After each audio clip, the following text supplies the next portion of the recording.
I showed up unannounced to see my daughter. She was lying on the floor in rags. Her husband rubbing his shoes on her told guests, "She's our crazy maid." I didn't yell. I just stepped forward, and everyone stopped cold. Can you imagine walking into your own daughter's mansion, unannounced, only to find her lying on the floor, barely alive, while her monstrous husband, the man I trusted with everything, literally wiped his feet on her like a doormat? In that moment, a retired military surgeon who'd seen war, saved lives, and buried friends, knew one thing: hell was about to descend, and I was bringing it. Let me tell you, nothing in my 60 years prepared me for that scene. Anna, my bright, beautiful daughter, lay there in a stained nightgown, her eyes empty, while 200 guests laughed and whispered about how crazy she was. And Adrian, my son-in-law, the man I'd sunk $20 million into, the man I thought would bring her happiness, looked me dead in the eye. He called her mentally ill, called me a negligent father, and threatened arrest if I didn't leave. I walked out quietly. My hands were steady, my mind a whirlwind. Because Adrian didn't know who he was messing with. For 30 years, I navigated military intelligence and trauma surgery. I had connections in every hospital, courthouse, federal agency in this state. And I had just seen the signs of chronic poisoning and psychological torture in my daughter's eyes. Within 6 hours, 3 phone calls. Within 72 hours, a rescue team was mobilized, forensic evidence secured, and a plan set in motion. A plan that would not only save Anna's life but utterly destroy Adrian's career, his reputation, and his freedom in front of everyone he had ever manipulated. This is the story of how a father's quiet love became a weapon. How a decade of hidden abuse was exposed in one night. And how a man who thought he had won everything lost it all, because he underestimated the one person who would never, ever stop fighting for his daughter. For months, Anna had been avoiding my calls. At first, she'd just missed them, then came the short, distant texts, "Busy. Call later." Eventually, nothing. Just silence. I wrote emails, but the replies grew increasingly brief, formal, then they stopped altogether. I'd call the house landline, but a polite, impersonal voice would always tell me Anna was resting, couldn't take calls. After 3 weeks, I sent one last message: "Dad, help me." My phone rang immediately, but the number was out of service. Since then, total silence. And now here I was, standing in front of her mansion, unannounced, uninvited.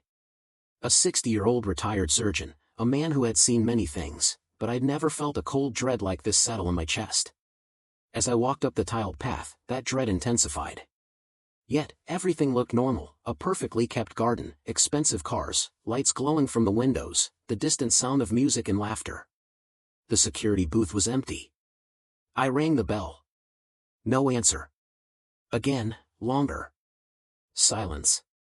The small side gate, it shouldn't have opened, but it did. Easily. As I walked toward the main entrance, the music grew louder, jazz, mingled with the voices of many people. A party. I rang the main doorbell. Nothing. I tried again. Still nothing, despite the noise inside. I went around the house, following the wall, and found a terrace with panoramic windows. Through them, I saw a living room bursting with people, men in expensive suits, women in evening dresses, waiters with trays, a glittering chandelier. I scanned the crowd desperately for Anna. Nothing. Further along, a small, inconspicuous service door. I pushed it. Unlocked. I stepped into a narrow, sterile hallway that smelled of cleaning products. A service corridor. I opened another door, and there I was, in the mansion's vestibule. And that's when I saw her. Anna. Lying on the floor, right on the welcome mat. A faded gray t-shirt, sweatpants with holes in the knees. Her once abundant, vibrant hair was now tangled, greasy. She wasn't moving, just staring at the ceiling with empty eyes, as if she couldn't see or hear a thing. Guests stepped over her, walked around her, ignoring her like she was furniture. Then, from the living room, a well-built man in a perfectly tailored gray suit approached. Adrian. Anna's husband. The son-in-law I'd only seen at their wedding, who had impressed me as educated, self-confident. Adrian walked toward the door. Without looking down, he stepped directly on Anna. On her abdomen. And as if wiping the soles of his patent leather shoes, he rubbed first one, then the other, using her body as if she were nothing but a mat. He raised his voice to the guests gathered nearby.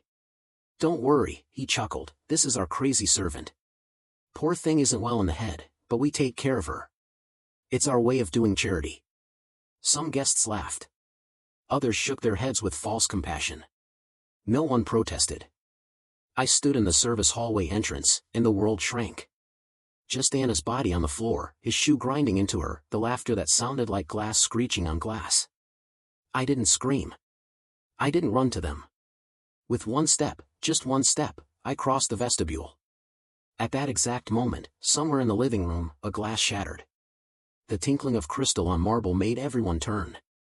In the entrance to the living room stood a gray-haired man of about 65, in an impeccable dark suit. A champagne glass lay at his feet, golden liquid spreading across the floor. He didn't notice. He was looking at me as if he'd seen the dead rise. I recognized him too. Those eyes, I'd seen them 20 years ago, opening after a terrible operation. Gerardo. Anna's grandfather. Back then, he was a young entrepreneur, nearly dead from a mountain racing accident, ruptured spleen, liver damage, multiple internal hemorrhages. Any other surgeon would have declared him hopeless. I operated for 4 straight hours, literally reassembling him piece by piece. When Gerardo regained consciousness, he cried, repeating, "I will return the favor. Whatever it costs, I am indebted to you for the rest of my life." Now, he stood there, fear etched into his face, looking at me. I pulled back my shoulders. My voice trembled slightly. Adrian. Adrian stopped. He heard his name, looked at me, his father-in-law. For a second, his face went blank, and in his eyes, something sharp, dangerous, flashed like a hidden blade. But then his expression snapped back. A switch flipped. Adrian smiled broadly. "Papa," he exclaimed, moving away from Anna's body, arms open wide. "My God, what a surprise. What an incredible surprise. Why didn't you let us know? I would have received you as you deserve." I didn't respond to his hug. My gaze went past him, to my daughter lying on the floor. Anna slowly raised her head, looked at me.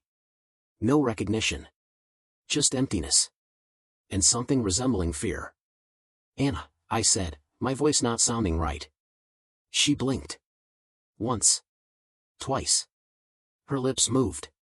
"Papa?" Her voice was so hoarse, I barely heard it. "Papa, are you alive?" Adrian turned to the guests. Still smiling. "Friends, excuse this little spectacle. My wife and her father haven't seen each other in a long time." She got emotional. You know how women are, so emotional. He signaled to a guard, who began gently guiding the curious, whispering guests back into the living room. Gerardo didn't move. He just stood there, looking at me, something like supplication in his gaze. Adrian approached Anna and helped her up. She moved like a puppet, her arms limp. And that's when I saw them, small, dark marks on the inside of her elbows. Injection sites. Many marks. Many marks, darling. Look who came. Adrian murmured, holding her by the waist. "Your papa. Isn't it wonderful?" Anna looked at me. Slowly, painfully slowly, something alive appeared in her eyes. Recognition. And with it, intense fear. So intense she trembled. "You're alive," she repeated. "He told me you had died. He showed me the newspaper. An obituary." "What?" I took a step forward. "What obituary?" "Anna, what are you talking about?" Adrian laughed. A sound so natural, so carefree, it was chilling. "My poor girl. You see, Papa, how she confuses things. It's the illness. The latest delusions of delirium. The doctors diagnosed drug-induced schizophrenia. Yes, it's hard to talk about this, but Anna became addicted to various harmful substances." He shook his head with false sadness. "I did everything possible to help her, doctors, clinics. But even now, mentally, there hasn't been much progress." I looked into his eyes. 30 years of surgical practice had taught me to see lies. To see fear hidden behind bravado. To see calculation behind smiles. "I want to talk to my daughter alone," I said. Of course, of course." Adrian nodded. "But first, let's get you settled. We have enough guest rooms. You must be tired from the trip, and Anna should rest now. She needs to take her medication." I want to talk to her now. Papa, please.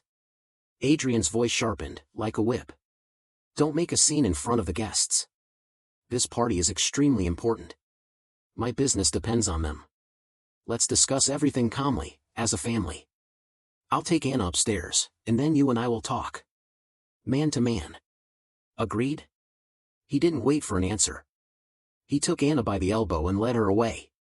She walked behind him, obediently, like a child. Only once did she look back, and in her gaze was such desperate longing that my heart ached. I wanted to follow, to rush up the stairs, but two burly men in black suits appeared as if from nowhere, blocking my path. Security. Excuse me, sir, one of them said, polite but firm. The master asks that you wait for him in his office. I could have fought them. Caused a scene. But what good would that do? 2 guards against a 60-year-old man. Even if I broke through, then what? Adrian would call the police. And legally, he'd be right, trespassing, assault. I needed information. I needed a plan. All right, I said. Where's the office? They led me through the vestibule, past the living room where the party continued as if nothing had happened, down a hallway to the back of the house.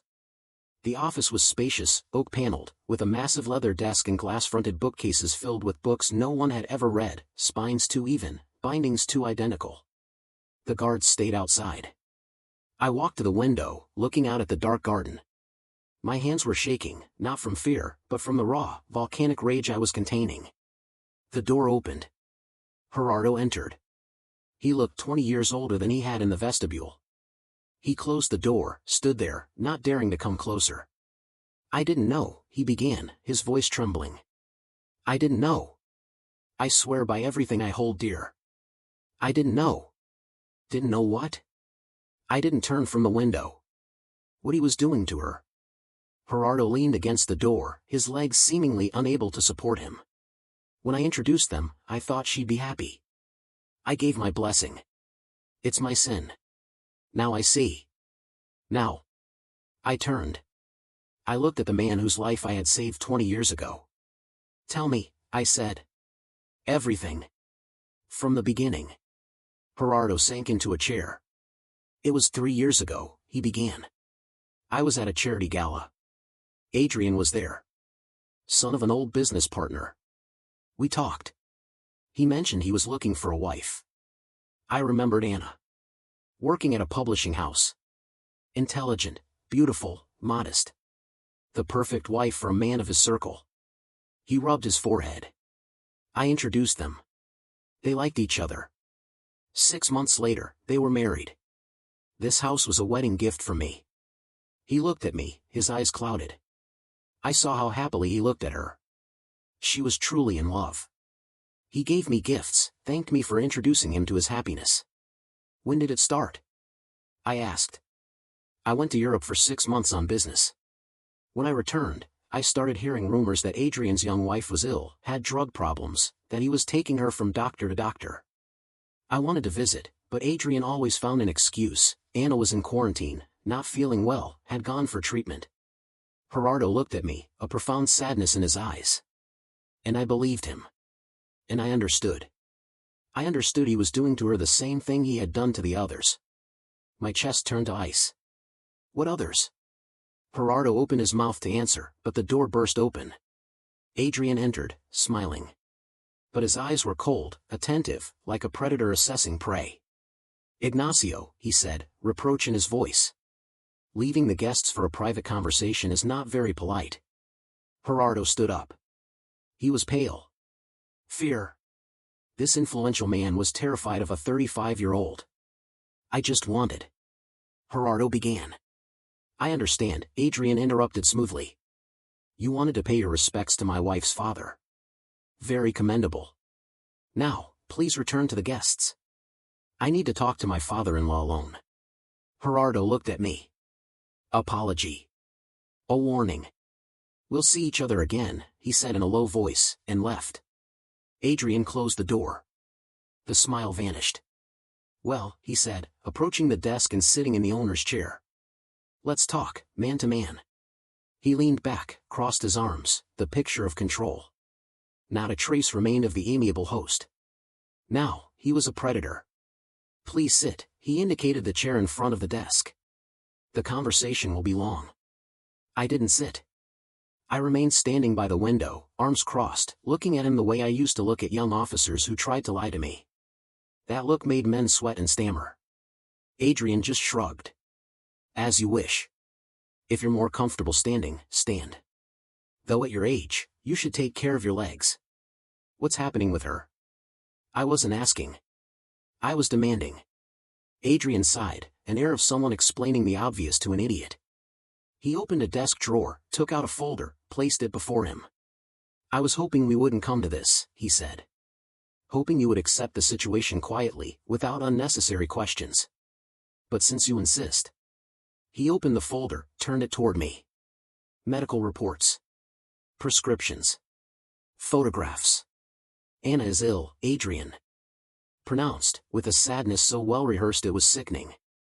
Schizoaffective disorder provoked by abuse of psychoactive substances. In simple words, she became addicted to drugs 3 months after our wedding. First cocaine, then something stronger. I tried to stop her, but it was too late.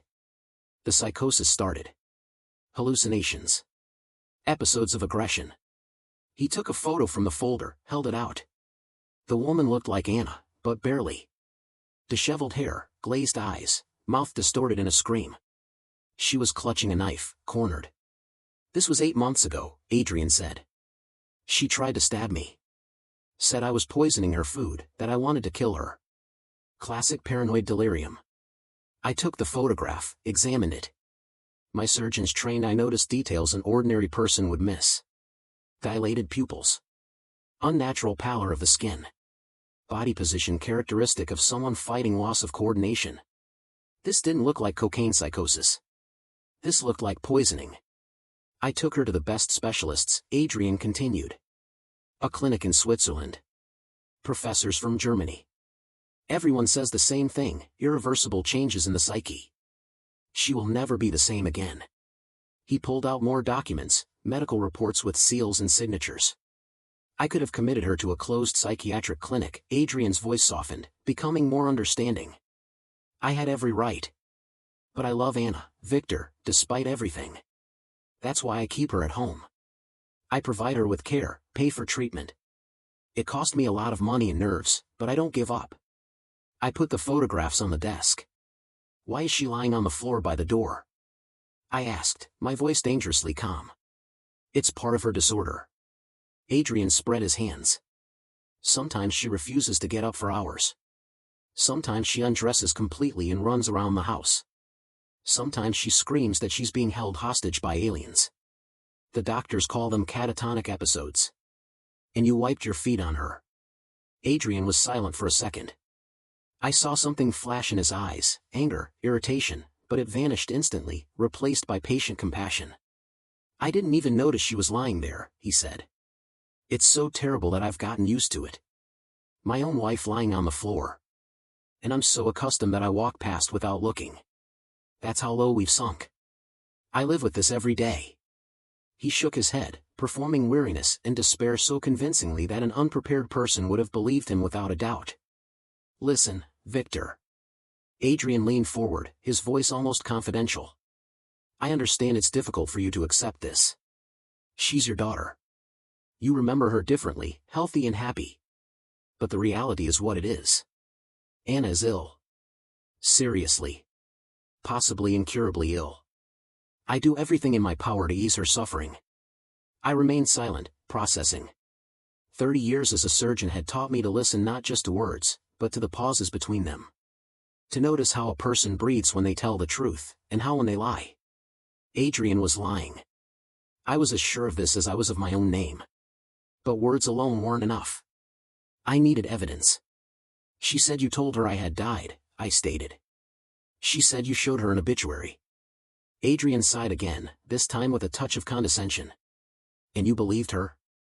A woman who yesterday claimed the neighbor's cat speaks Vietnamese to her? He shook his head. Victor, I understand a father's feelings, but let's be realistic. Anna can't distinguish reality from her hallucinations. There might have been an obituary in a magazine about some stranger, and she decided it was you. Or she simply invented the whole story. He leaned back, now evaluating and calculating. Let's speak frankly, he said. I see what you think of me. I saw it in your eyes when you entered. You think I'm a monster who abuses Anna, but the truth is I'm the only person who takes care of her. He stood, walked to a bar in the corner, poured whiskey into a heavy crystal glass. Where were you the last year and a half? He asked without turning. She tried to contact you. Tried to call. And you simply resigned yourself. You didn't come, didn't check. You know why? Because it was more comfortable for you to think she was happy. More comfortable not to know the truth. Those words hit their mark. Because it was the truth. I had convinced myself Anna's silence meant she was busy, not in trouble. I had convinced myself a rich husband would take better care of her than I ever could. But I was by her side, Adrian continued, glass in hand. Every day, every night. When she screamed. When she didn't recognize me and called me by other people's names. When she tried to throw herself out the window. I went through all of it. I begged her to live. I convinced myself not to give up. He took a sip of whiskey, looked me straight in the eyes. Of that, you're not guilty. You ran away when everything started. Where were you when it was hard? Why didn't you answer when she tried to reach you? Because she didn't matter to you. Because it was easier not to know. I clenched my fists so hard my nails dug into my palms. I wanted to cross that room and smash his face. But my surgeon's mind, trained in years of extreme conditions, remained cold, calculating. Adrian was provoking me, waiting for me to lose control, to give him a reason to call security, to make me look like an unstable aggressor. I read my wife's diaries, I said, my voice barely a whisper. After her death. 30 years of notes about how unhappy she was. About how I controlled her.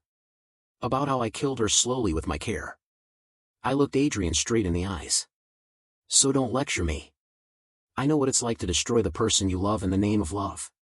I know what it's like when care becomes a cage. And I see myself in you, Adrian. I see the monster I was. And I see how you use that. How you found in Anna a victim who was prepared from childhood to accept control as love. Something flickered in Adrian's eyes. Surprise, perhaps, or respect. But he recovered quickly. If you understand this, he said slowly, then you should understand. I'm doing what's best for her. I'm protecting her from herself. You're poisoning her, I said, the words a sentence. With the same drugs you used to poison your previous wives. Silence fell, broken only by the distant sounds of the party. Adrian stood motionless, glass in hand. His face was calm, but his pupils narrowed, muscles in his neck tensed. That's quite an accusation, he said finally. Based on what? On the delusions of a schizophrenic? On paranoia? Based on medical knowledge, I countered. I've seen drug poisoning. I know what it looks like. And Anna shows all the signs of systematic administration of substances that destroy will and consciousness. Adrian put down the glass and approached me. No smile now, no pretense. Just cold calculation. Even if that were true, he said quietly, who would believe you? An old retired surgeon against me? I have doctors, lawyers, witnesses. I have medical reports signed by the best specialists. And what do you have? The word of a woman the court has declared incompetent. He moved closer, his voice almost a whisper. Do you want to fight me? Try. Call the police. Demand an investigation. I have connections at every level. My godfather is a Supreme Court judge. How do you think this will end for you? I looked into the eyes of this man who had destroyed my daughter, and something cold and final settled in my chest. Not anger, not hatred, but absolute certainty. I'll take her away from here, I said. No, you won't. Adrian smiled. One call and you'll be arrested. Breaking and entering. Assault in my own home. A criminal case. And while you're dealing with that, I'll commit Anna to a closed psychiatric facility. I have all the necessary documents, medical reports, doctor testimonies. The court will declare her incompetent, and you will never see her again. Ever. He returned to the desk, pressed a button. The guards entered.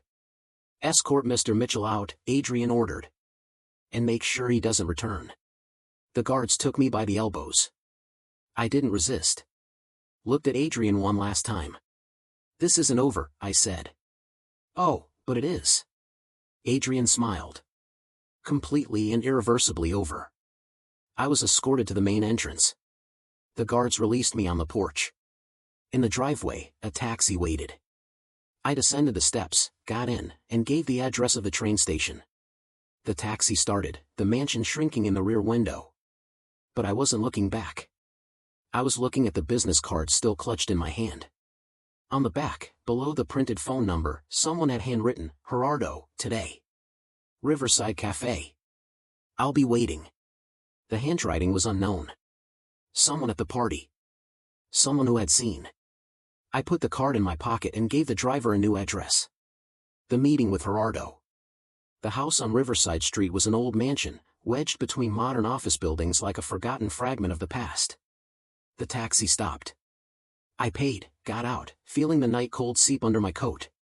The iron gates were ajar, as if waiting. I walked down the path. Before I could knock on the massive wooden door, it opened.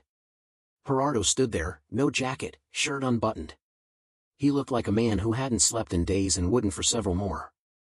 Come in, he said in a low voice, stepping aside. The house smelled of wood and old books. He led me down a dark hallway to a living room where a fire crackled. 2 armchairs faced it. On the small table between them, a carafe of cognac, 2 glasses. Sit down. Gerardo pointed. The conversation will be long. I sat, but refused the cognac. Gerardo poured himself a drink, took a large gulp, and sank into the opposite armchair. For several minutes, he just stared at the fire. Then he spoke. My wife was at the table, preparing for the funeral, and then you appeared. For hours on the operating table. 43 sutures. 7 liters of blood from donors. He looked at the cognac, reflecting the flames. When I woke up, the first thing I said was a promise. I would return the favor, whatever it cost, at any time. I asked her to write it down. I repeated it every day for all these years. Then return it, I said. Tell me everything. Gerardo lowered the glass, covered his face with his hands, as if about to confess something terrible. I should start with myself, he said. With my own sin. Because without that, you won't understand Adrian. He's my sin. I created that monster. He put his hands down, wrung them. Pablo Dominguez was my business partner. We started together in the 90s, when money flowed in ways it's better not to remember.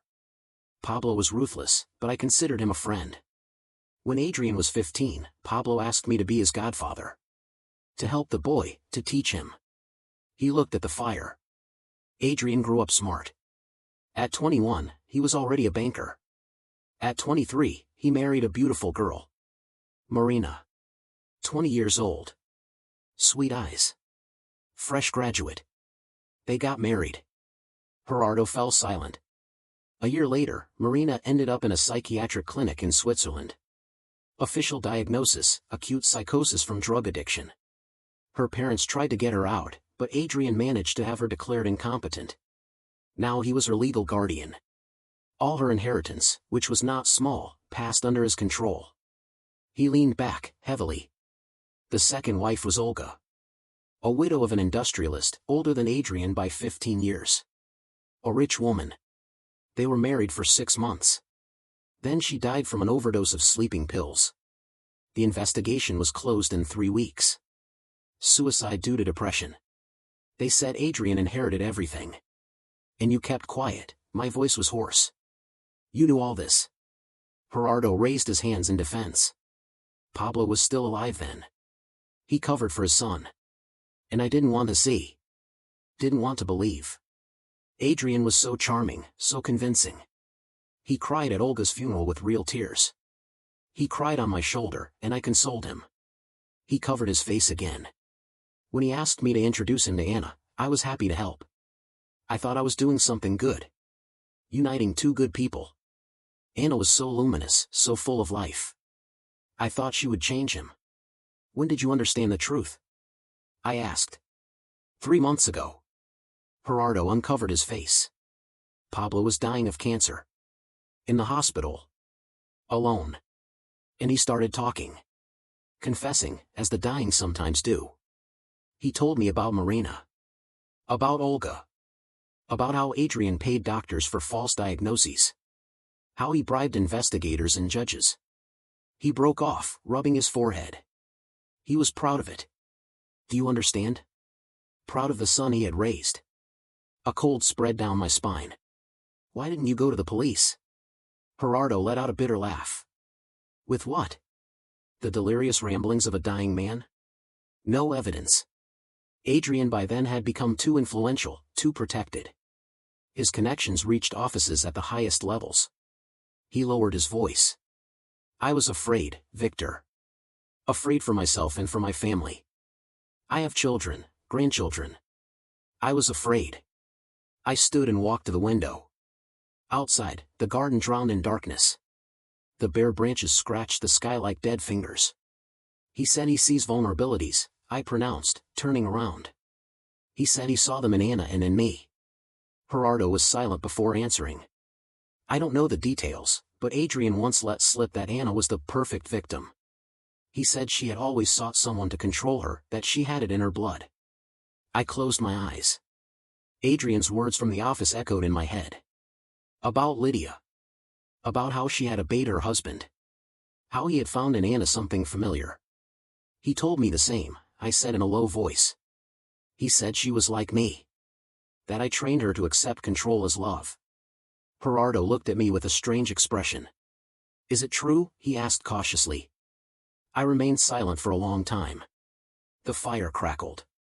When I finally spoke, my voice was raw. I never hit my wife. Never raised my voice. On paper, I was the perfect husband. Respected surgeon, good salary, didn't drink, didn't cheat. Everyone told Lydia how fortunate she was. I returned to the armchair, looking at my hands. But I controlled every one of her steps. Decided what she would wear, what she would eat, where she would go, who her friends would be. She wanted to work? No, your place is at home. She wanted to visit her sister? No, stay here. She wanted another child? No, one is enough. I clenched my fists. I did it with love. With care. I knew better. I was more intelligent, more experienced, stronger. She should obey because I knew what was best for her. That's what I thought. That's how I justified it. What happened to her? Gerardo asked in a low voice. She got sick at 40. The doctor said it was her heart. But I'm a doctor myself. I know her heart had nothing to do with it. She simply stopped wanting to live. Stopped eating. Stopped sleeping. She was fading before my eyes, and I couldn't understand. Didn't want to see. I raised my head. She died at 52. In our bedroom. In our bed. I came home from work and found her. She was smiling. For the first time in many years, she was smiling. The only sound in the room was the crackling fire. Anna didn't cry at the funeral, I continued. I thought she was too shocked, but then I understood. It wasn't grief. It was relief. Her mother had been freed, and Anna was happy for her. I looked at Gerardo directly. After Mother's death, I found her diaries. 30 years of notes. Each day. Thousands of pages. About how unhappy she was. About how I had dominated her. About how she hated her life. About how she dreamed of escaping but had nowhere to go. About how she prayed for death. My voice broke. I read it all. Every word. And I understood that I had been killing her all those years. Slowly. Imperceptibly. With love in my heart. I killed her without even realizing it. Gerardo extended the glass of cognac. This time, I took it and drank it all in one gulp. Adrian is right about one thing, I said. Anna grew up in a house where love meant control, where care meant submission. She didn't know anything else. When she met him, she recognized something familiar. She felt at home. That doesn't excuse what he's doing to her, Gerardo said. I know, I responded. But it makes me responsible for her being defenseless. I taught her to accept violence as love. I created the victim he found. I stood up. In my eyes was a new determination. But I can still fix everything. I can't give back the years I took from Lydia. I can't undo what I taught Anna. But I can get her out of there. I can give her a chance at a different life. How? Gerardo asked. He has money, connections, lawyers. You have nothing. I have you, I said. You know people. You know where to look. I have my medical knowledge. I know what he's doing to her. And I have something he doesn't have. What? Nothing to lose. Gerardo looked at me for a long moment, and something changed in his face. The fear gave way to something else. Shame, perhaps. Or determination. All right, he said finally. I'll help. But understand what we're up against. If we lose, Adrian will destroy us both. And Anna will be taken to a place she'll never return from. If we don't try, I responded, Anna will never return anyway. Gerardo nodded, pulled out his phone. I have a contact in the prosecutor's office. Someone who owes me a favor. I'll see if I can get them to look at the case quietly, as far as possible. We need evidence, I said. Testimony from witnesses. Recordings. Video surveillance cameras. There are cameras in the house, but only Adrian has access, Gerardo said. The service staff is intimidated. They won't talk. The doctors who prescribe her medication are bought. It seems hopeless. There must be someone, I insisted. Someone who knows what's happening and can't live with it. Gerardo remained thoughtful. There is a maid. Domestic help. Her name is Sophia. She's worked there from the beginning, from the first wife. I've seen how she looks at Adrian, as if she wants to say something, but she's afraid. Can you contact her? I'll try, but it's dangerous. If Adrian finds out, he'll take revenge. Tell her I'm a doctor, I said. Tell her I can help Anna. Tell her this is the only chance. Gerardo nodded. I'll call you tomorrow afternoon. Stay in the city, but don't go near the mansion. Let Adrian think you've left. I extended my hand. Gerardo shook it. In that handshake was more than a formal agreement. It was the redemption of a 20-year-old debt. Thank you, I said. Don't thank me, Gerardo responded. We haven't won yet, and we might not succeed. We will succeed, I said. We have no other choice. I went out into the cold night, walked down the street, looking for a taxi. In my head echoed the words from Lydia's diaries, words I remembered by heart, even though I wished I could forget them. Today he decided again what I would wear. I couldn't say anything. I can only write here. I'm afraid. I'm afraid of myself. Sometimes I think if he loves me. I wonder when this will end. And I'm afraid of the answer. 20 years ago, I'd read those lines and cried. Cried from self-pity, from lack of understanding, from resentment at the wife who hadn't valued my care, my help. I cried again now, but for something different. From understanding. From shame. From the knowledge that I had made Lydia suffer, had made her the person she hated, and from a fierce determination not to allow history to repeat itself. The hotel room was small and plain. Thin walls, neighbors' voices, traffic noise. I sat on the bed, staring at the phone, waiting. An entire day had passed since I left Gerardo's house. A whole day of inaction that was harder than any multi-hour surgery. I thought about Anna, about what was happening to her at that very moment while I sat here. About the drugs slowly destroying her mind. About the husband wiping his feet on her, calling her a servant, laughing in front of guests. About how each hour of delay could be her last. The phone rang at 7 p.m. Unknown number. Victor, it was Gerardo's voice, tense. I found Sophia. She agreed to meet, but only with you. She's afraid of me. Says I'm Adrian's friend. Where and when? Tonight at 9. She goes out to buy groceries every night at that time. Adrian only allows her to leave for shopping. The main city market, the vegetable stand.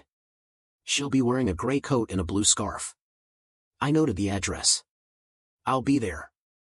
Wait. Gerardo hesitated. My contact in the prosecutor's office reviewed the case of the second wife, Olga. Officially, everything's clean. Suicide. No suspicious circumstances. But in the archived records, he found a statement from a domestic worker that wasn't included in the case materials. What statement? She said she saw Adrian enter his wife's room an hour before her death, and saw him leave with a small vial in his Hand. The investigator noted it, but someone crossed it out of the record. That investigator was transferred to another city a month later. I gripped the phone so hard the plastic creaked. Is that enough to open a case? Probably not.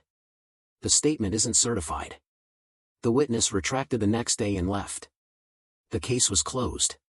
But if we add other evidence to this, the picture starts to form. What other evidence?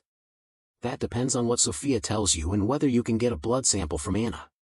If they find traces of drugs that weren't officially prescribed to her, it will be the beginning of the end for Adrian. I hung up, began to prepare. In my travel bag, I had a medical kit, carried out of habit from military days. Syringes, needles, basic medications. I didn't know if I'd need them, but I had a feeling I would. The taxi dropped me 3 blocks from the market 20 minutes later. Almost empty at this hour. Most vendors were closing.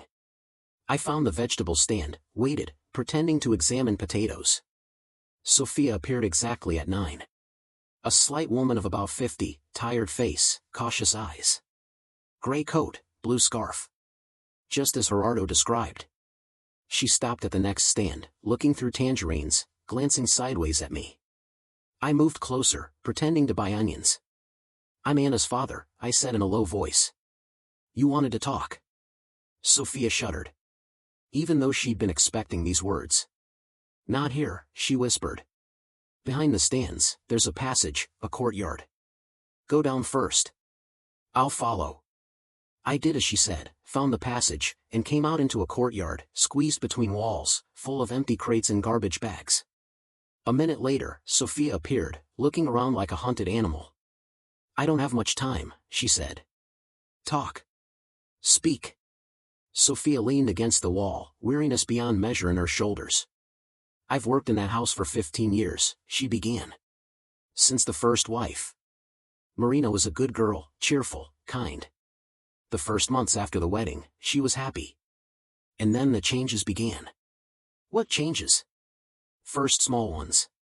She started forgetting words mid-conversation. Confused days of the week. Fell asleep in strange places, right during lunch, on the sofa in the middle of the day. Adrian told guests she was exhausted. Told doctors she had sleep problems. Sophia swallowed. And then the psychosis began. She woke up at night and screamed that someone wanted to kill her, that she saw people hidden in the walls, that the food was poisoned. The doctors said it was paranoid psychosis. They started treating her, giving her pills.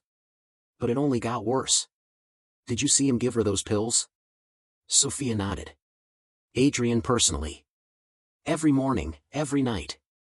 He'd say nobody else should be trusted with this, that he took care of her. And she believed him.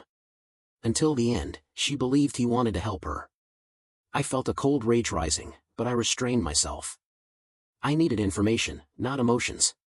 What happened next? After a year, he committed her to a clinic. Adrian cried when he signed the papers. Said it broke his heart, but he had to think of her health. Everyone pitied him. Such a loving husband. Such a tragedy. Sophia made a grimace of disgust. And I saw how he smiled when the ambulance drove away. Saw how he invited friends that same evening and celebrated. Said the annoying work was done. Why didn't you say anything before? Sophia looked at me with bitterness. Where? I'm an immigrant with fake documents. No papers, no rights. Adrian pays well and works with people like me, who have nowhere to go. And besides, I thought I was imagining it. That it couldn't really be happening. I convinced myself that I was wrong. She shook her head. And then the second wife appeared. Olga. An intelligent, strong woman. I thought she'd change him. The first months were really different. He treated her with respect, showed tenderness. I thought maybe I was wrong about him. Sophia's voice dropped to a whisper. But after 6 months, it started again. Pills. Confusion. Lost consciousness. She fell down the stairs twice. The doctor said it was age-related problems with coordination. Adrian was always there, always caring, always with a sad face. And then she died. Yes, sleeping pills. They said suicide. But I saw. Sophia stopped, afraid to continue. What did you see? I saw him enter her room that night, an hour before it happened.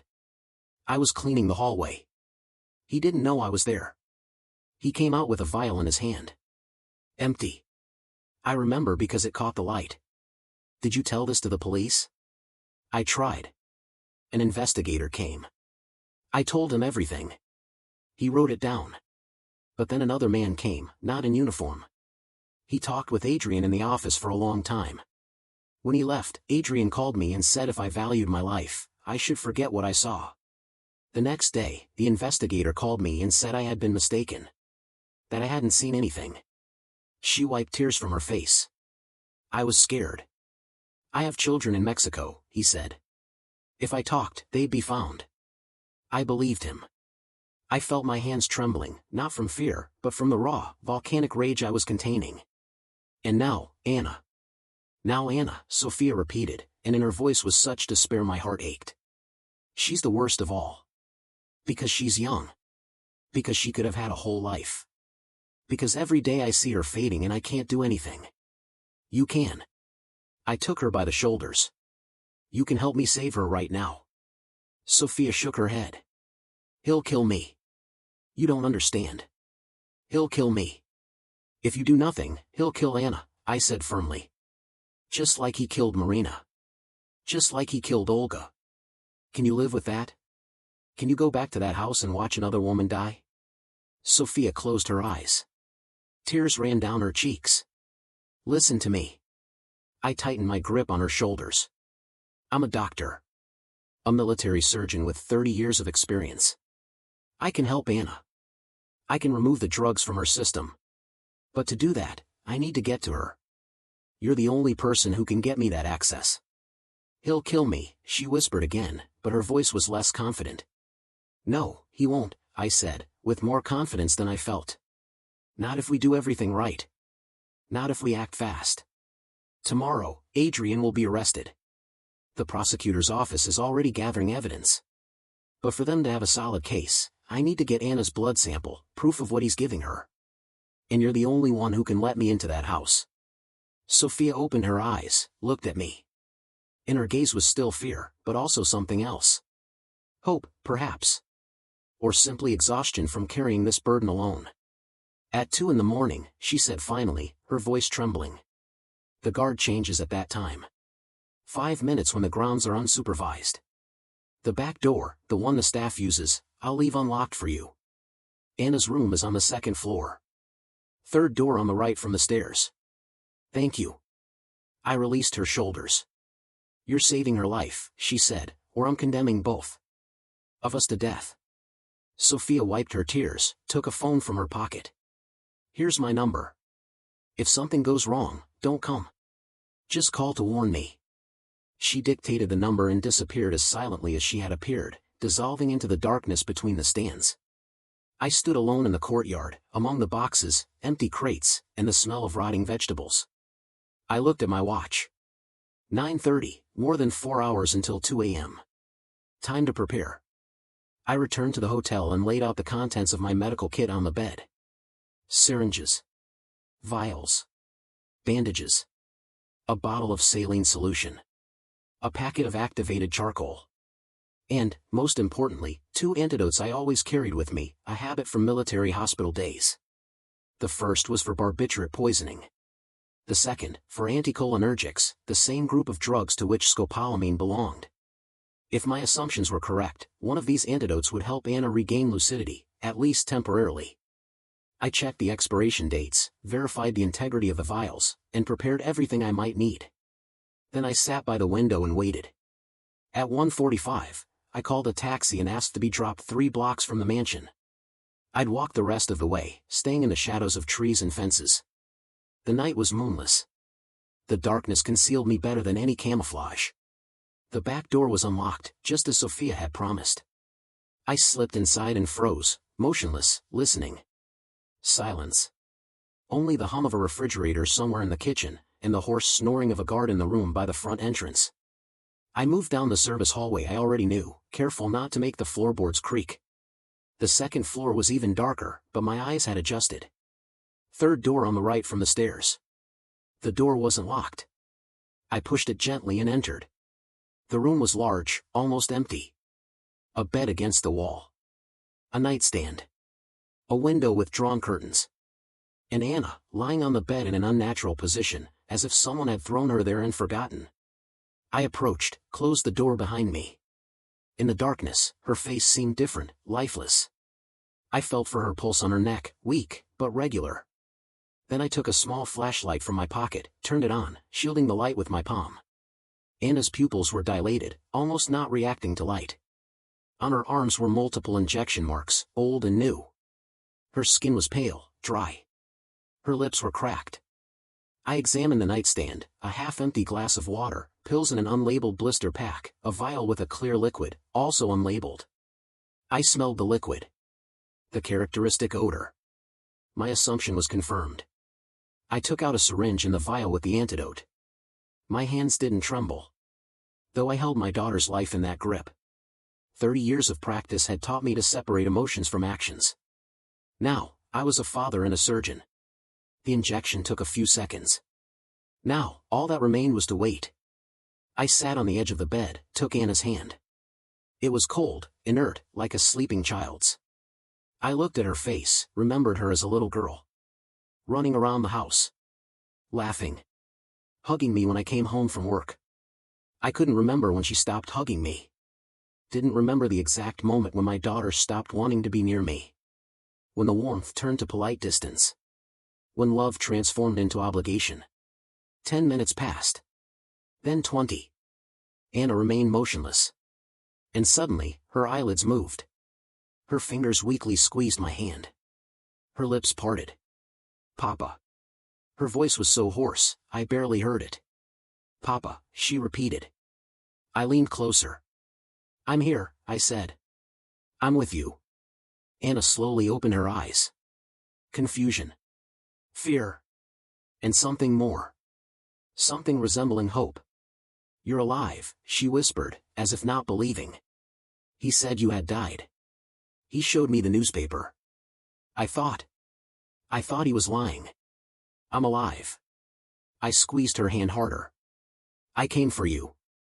Anna tried to sit up, but her body wouldn't respond. She let her head fall back, tears running down her cheeks.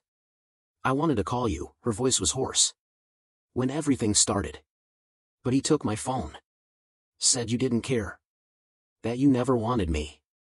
He showed me the newspaper, the obituary. And I believed him. I believed you had left me alone. You were not alone. I felt tears burn my own eyes.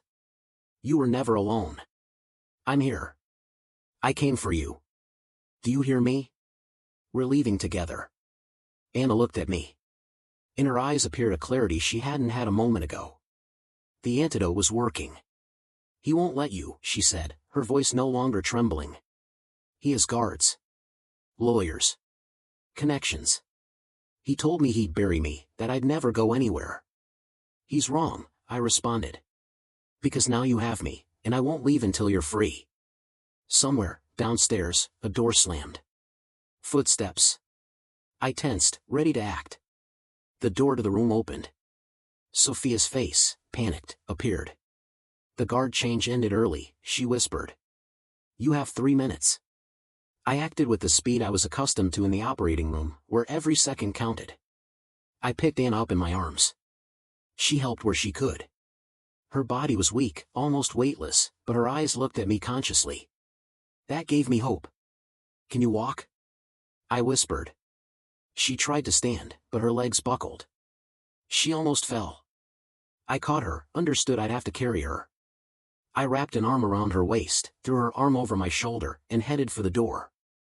Sophia waited in the hallway, listening. Downstairs, guards were talking. Their voices muffled. Wait, she whispered. Until they pass. We waited. The voices died down. Not the main stairs, Sophia whispered. There's a service stairway at the end of the hallway.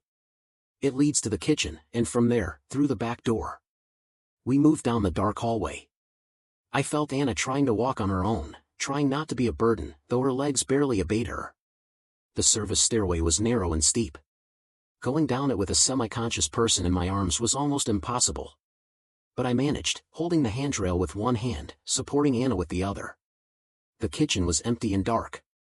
Sophia led us between the tables and refrigerators. There was the door, leading to the courtyard. We were a few steps from freedom. And then the lights came on. Adrian stood by the wall, leaning against the doorframe, a glass of wine in his hand. He was wearing a silk robe, looked relaxed, as if he'd been waiting. Not just now, but for a long time. Well, he said with a smile. How touching. Papa came for his daughter. I knew you wouldn't be able to resist, Victor. That's why I was waiting. He took a sip of wine, savoring the moment. Sophia. He turned to the maid. You disappoint me. After everything I've done for you, for your family. Sophia didn't answer. She just pressed against the wall, trying to disappear. Adrian pulled a phone from his robe pocket. One call and you'll both go to prison. Breaking and entering. Attempted kidnapping of an incapacitated person. Assault. Anna will go to a closed psychiatric facility. I have all the necessary documents, medical reports, doctor's signatures. The court will declare her incompetent, and you will be accused of breaking and entering and assault. My godfather is a Supreme Court judge. How do you think this will end for you? Anna isn't incapacitated. I took a step forward. She's being poisoned by you. With the same drugs you poisoned Marina and Olga with. Something flashed in Adrian's eyes, but he quickly recovered. Delirious imaginings of a sick woman, he said calmly. I have all the medical documents, signed by the best specialists. And what do you have? The words of a senile old woman and the paranoia of a retired military doctor. I have Anna's blood analysis. It was a lie. But Adrian couldn't know that. Which I took 20 minutes ago. Tomorrow morning it will be in an independent laboratory. Adrian froze, phone in hand.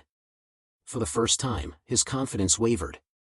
You're bluffing, he said, but his voice wasn't as confident. Prove it. Show it to me. We looked at each other. The seconds stretched. Then the kitchen door leading to the entrance burst open. Several people entered. Not security. The first was Gerardo, coat hastily thrown over his pajamas. Behind him, a man in a prosecutor's uniform, a folder in his hands, and two plainclothes police officers who immediately spread out, blocking the exits. Adrian stared at Gerardo, incomprehension on his face. Ignacio. His voice trembled for the first time. What does this mean? Gerardo didn't answer. He looked at Adrian as one looks at someone seen for the first time, who evokes only nausea. The prosecutor stepped forward. Adrian Dominguez, we ask you to accompany us to give testimony regarding the death of your second wife, Olga Martinez. We have reason to believe her death was not suicide. This is absurd. Adrian raised his voice. There's no evidence. The case was closed 4 years ago. The case has been reopened, the prosecutor said, placing the folder on the table. Based on new testimony and the results of a new expert examination. Additionally, we've received a request from the Swiss clinic where your first wife is interned. The doctors there expressed concern about the nature of her illness and request an independent examination. Adrian turned to Gerardo. It was you. After everything. My father took you out of poverty. He gave you everything. Your father died 3 months ago, Gerardo responded in a low voice. And before he died, he told me the truth. About Marina. About Olga. About everything he knew and hid. He was proud of it, Adrian.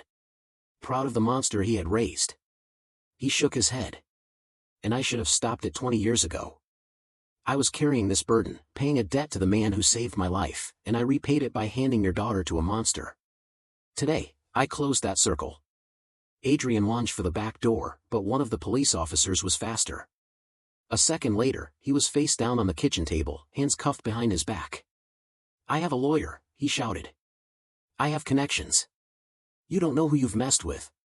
Your connections are very busy right now, the prosecutor said calmly, answering questions about their own participation in your affairs. Ignacio turned out to be a very informative interlocutor. They led Adrian toward the exit. At the door, he turned and looked at Anna, who remained standing, leaning on me. For the first time in a long time, she looked at her husband without fear. I'm sorry I didn't see it, she said. Her voice was weak, but firm. I'm going to file for divorce and testify about everything you did to me. About every pill. About every injection. About every day you stole from me. She took a step toward him. I felt how much rage there was in this emaciated, nearly destroyed girl. You said I was your property. That I was the doormat you wiped your feet on. Now, the doormat is you. And I'm stepping over you. She walked to the door without looking back. I followed her. The last thing I heard was Adrian's voice turning into a high-pitched scream. This isn't over. Do you hear me? This isn't over. But it was the end. At least for him. Gerardo remained by my side, helping navigate the bureaucratic labyrinths completely unknown to a retired military surgeon. By morning, Anna was in a private hospital room, connected to an IV drip, eliminating the remains of poison from her system. Doctors said physically she'd recover in a few weeks. Psychologically, it would take longer, but they were optimistic, especially considering she was now safe and knew the truth. I sat by her bed, holding her hand. Outside, dawn was breaking. The first rays of sun painted the hospital windows gold and warm. Papa, Anna opened her eyes. You're still here. I'm not going anywhere, I responded. Unless you kick me out yourself. She smiled weakly. But the smile faded. Quickly. I need to tell you something, she said in a low voice. Something I never told you. Not because you didn't care. But because I was afraid. I kept silent, giving her time to gather strength. She continued, you were just like him. Not so cruel, not so obvious, but the same. You controlled Mom every day of her life. You decided everything for her. What to eat, what to wear, who to be friends with. You called it care. But it was a prison. Tears ran down her cheeks, but she didn't stop. I grew up in that prison. I thought it was normal. That's how families were. That the man should control, the woman should obey. When I met Adrian, he seemed familiar. Safe. I recognized you in him. And I thought that was right. Anna let her hand drop, but her eyes didn't leave my face. When Mom died, I didn't cry. I didn't cry at the funeral. Everyone thought I was in shock. But the truth is, I was happy for her. Happy she was finally free. And I hated you for that. Hated you for what you did to her. What you taught me. I lowered my head. Every word fell on me like a hammer blow. And I accepted those blows, because I deserved them. You're right, I said finally. I found her diaries several years after the funeral. I read them all night and tried to understand what kind of monster I had been all those years. I raised my eyes to my daughter, full of tears. I can't change the past. I can't give back to your mother the years I took from her. I can't erase what I taught you. But I can acknowledge my guilt. And I can try to be a different person, if you give me a chance. Anna looked at me in silence for a long time. In her eyes was pain accumulated over the years, and rage that found no outlet, and something else, something resembling a willingness to finally let go of hate. I don't know if I can forgive you, she said finally. Maybe I never can. But you came for me. You risked everything to save me. And you acknowledged what you did, instead of justifying yourself. She squeezed my hand harder. It's not enough to erase the past. But it's enough to try building something new. I nodded, feeling something warm spread in my chest. Not redemption, because some things can't be redeemed, but something close to peace, to acceptance, to the possibility of moving forward. Adrian was sentenced to life imprisonment for the murders of Olga and Marina. Evidence of systematic poisoning was overwhelming. Sophia received asylum and started a new life in safety. Gerardo found peace, having finally repaid his debt. Victor and Anna's relationship rebuilt slowly. Not as father and daughter from before, but as two adults learning to trust again. She invited me to dinner at her small apartment. She had cooked. She had set the table. She had chosen the wine. When I entered, she hugged me. For the first time in many years, she hugged me, truly, like people who love each other hug. Thank you, she said. For coming back then. For not giving up. For changing. I hugged her back, and felt that warmth spread in my chest. Thank you, I said, for giving me a second chance. We had a long conversation that evening. About the past that couldn't be changed. about the present we were building together, and about the future that, for the first time in a long time, didn't bring fear. When I was leaving, Anna stopped me at the threshold. "You know what I understood this year," she said. "Forgiveness isn't a moment, it's a process. Every day you have to decide anew whether to hold on to the pain or let it go. And every day it gets a little easier." I nodded. "I learned that, too. And I'm grateful for every day you give me the opportunity to be better." I went out into the night, walked down the street toward my home. The city slept, but some windows were still lit. And behind each one was its own story, its own mistakes and victories, its own monsters and heroes. I didn't know if I'd turned into a hero. Probably not. But I knew for sure I had stopped being a monster. And that was more than enough. Video fades to a shot of the narrator looking directly at the camera, a soft, hopeful smile. Thank you for listening to this story until the very end.